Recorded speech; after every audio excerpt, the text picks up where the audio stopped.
Good morning, students. Our today's topic in the subject of Business Studies O-Levels is external communication. So concentrate yourself. We are going to start. First, we are going to read the definition of external communication. This refers to all communication that takes place between a business and the outside world. Several examples include. So here are the forms of the external communication. The first one is oral communication. And in oral communication, there are different types. One is telephone, second is face-to-face, next is video conferencing. So all these are the examples of the oral communication. So concentrate yourself.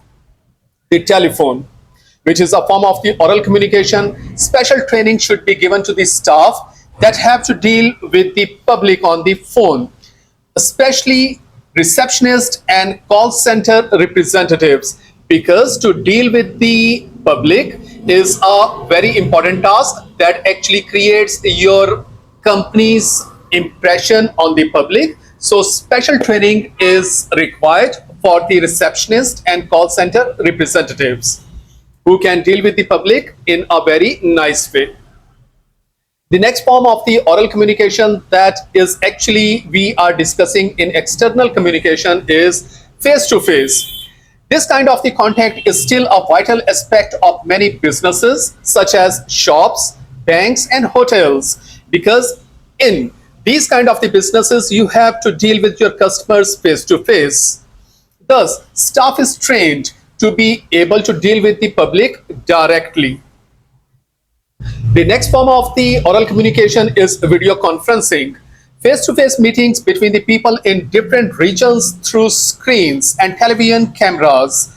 A client from another country can be briefed on the latest development of a project through a video conference, as the actual face-to-face meeting may be time-consuming and expensive.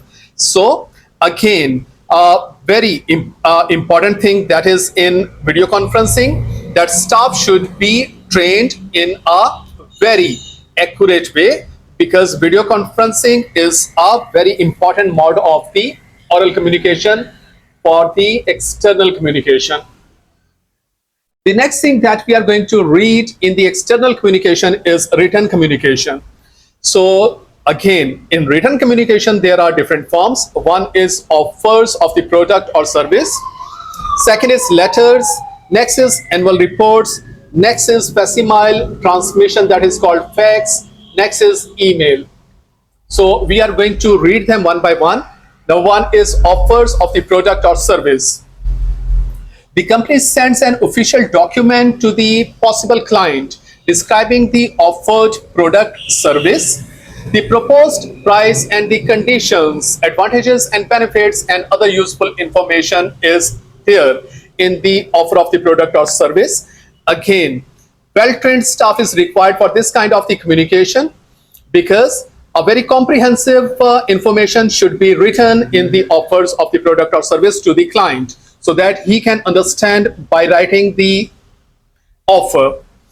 The next form of the written communication is the letters. Letters, brochures and reports remain the main form of the external communication. The next form of the written communication is annual reports. Annual reports and accounts are required by law to be sent to all the shareholders in a limited company. They contain details of the financial performance of the company during the year, details of the directors who have to be re-elected, and the date agenda of the next annual general meeting is to be written in the annual reports, so that the shareholders can understand each and everything regarding the coming year. The next form of the written communication is facsimile transmission, that is called fax. Sending written or printed pages through the telephone system has made communications faster and cheaper. Designs, photographs and mechanical drawings can be faxed almost instantly. So this is a very nice method of fast communication between the businesses. The next form of the written communication is email. Messages can be sent between two or more people with computer network facilities. Hard copies on paper can be obtained. The next form of the communication between the business and the external world is visual communication using posters, street banners, newspapers, magazines, and television. People are made to take notice of a company's product service by presenting it through attractive and interesting visuals. An example is here.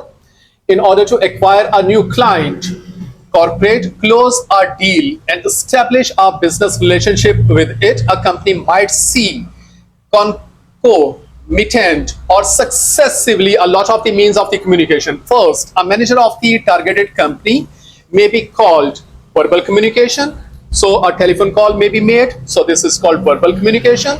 And then face-to-face meeting can be set based on the feedback received by phone. The sales executive would prepare a presentation of this service. For example, professional mobile communication that would fit the potential client requirements, visual and written with graphs, diagrams, and pictures to pass the message as effectively as possible. So this is an example which is actually showing that particular circumstances needs a lot of the communication methods to be used to pass your information to the external world. So when the company's manager called the targeted company, the verbal communication is used, then meeting is fixed and face-to-face meeting can be set. So this is the next mode of the communication which is used in the same case. Then based on the feedback received by the phone, the sales executive would prepare a presentation of the service. This is visual, written with photographs, diagrams, and pictures way of the communication to pass the message to the targeted client.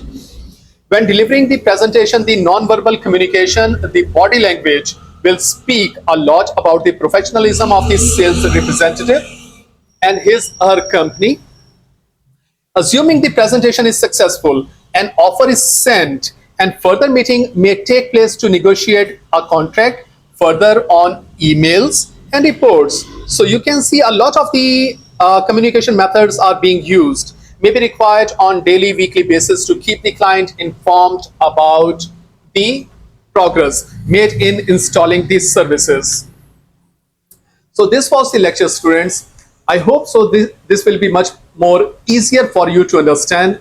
So read this lecture again, understand it, learn it, and make your notes. Thank you so much.